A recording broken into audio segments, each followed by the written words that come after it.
എല്ലാവരും ഇങ്ങോട്ട് നോക്കിൻ. അതെ, ആദ്യമായിട്ട് ഒരു കാര്യം ചോദിച്ചോട്ടെ, ഈ പാമ്പിനെ പേടിയില്ലേ? പാമ്പിനെ ലോകത്തൊരു സാധനത്തിനും പേടിക്കാറില്ല. കണ്ടാൽ അറിയാത്തവൻ കൊണ്ടാൽ അറിയും.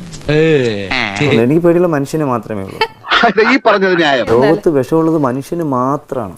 കാട്ടിലെ മൃഗങ്ങളല്ല, നാട്ടിലെ മനുഷ്യരാണ് കൂടുതൽ അപകടകാരികളായ ശത്രു. ഇതുപോലെ വീട്ടിൽ പാമ്പിനെ പിടിക്കാൻ പോയിട്ട് കുടിക്കാൻ ഇങ്ങനെ നമ്മൾ ക്ഷീണിച്ചൊരു പാറ പൊളിച്ച് കുടിക്കാനായിട്ട് വെള്ളം ചോദിച്ചാൽ ബാത്റൂമിൽ കൊണ്ടുപോയി മഗ്ഗിൽ വെള്ളം തന്ന ആൾക്കാർ കേരളത്തിലുണ്ട്. അയ്യോ, ആരാണ് ഈ വിദ്വാൻ?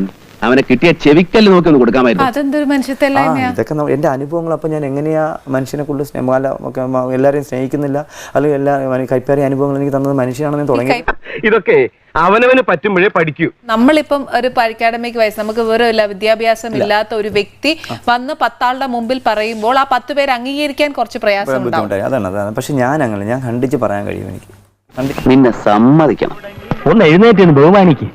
ഈ ഒരു കുഞ്ഞിനതി, അതായത് നമ്മൾ എന്തായാലും ഇങ്ങോട്ട് വരുമ്പോൾ എനിക്കറിയാം എന്തെങ്കിലും. ഇപ്പോൾ വണ്ടിയിലാണെങ്കിൽ എനിക്ക് രാവിലെ തണലിയുണ്ട്, കാട്ടുപാമ്പുണ്ട്, എന്തെങ്കിലുമൊക്കെ സമ്മാനങ്ങളുമായിട്ട് വേണ്ടേ വരാ. അതല്ല എന്റെ ഒരു മുറ. അപ്പൊ ദാ അടക്കണ മുറ്റം ഒരു സാധനം കൊണ്ടുവന്നിട്ടുണ്ട്, ഇറക്കട്ടാ. കുഞ്ഞു പാമ്പ്. നമ്മൾ ഞാൻ ഒരു കാര്യം പറയാം, സുരേഷ് എടുക്കുന്നതിന് മുമ്പ് ഒരു കാര്യം പറയാം. എന്റെ ശരീരത്തിൽ ആവശ്യത്തിൽ കൂടുതൽ പ്രോട്ടീൻ ഉണ്ട്, ഇനി ഇതിന്റെ പ്രോട്ടീൻ കൂടെ വേണ്ട. ഇത്ര അകത്ത് അങ്ങോട്ട് വരത്തില്ല, നമുക്കൊന്ന് കാണാം. ഉറപ്പായിട്ട് വരത്തില്ല. കാരണം എന്താ പറയാ, ഇത് അത്ര വലുതല്ല.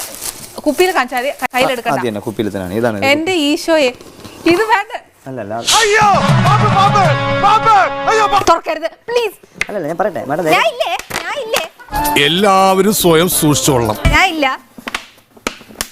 എനിക്ക് പേടിയാവുന്നു. നിങ്ങൾ എന്തിനാണ് പേടിക്കുന്നത്? ധൈര്യമായിട്ടിരിക്കണം. ഞാൻ ചത്തോയ എന്റെ പിള്ളേർക്ക് നീ ചെലവിനോട് കൂടാ.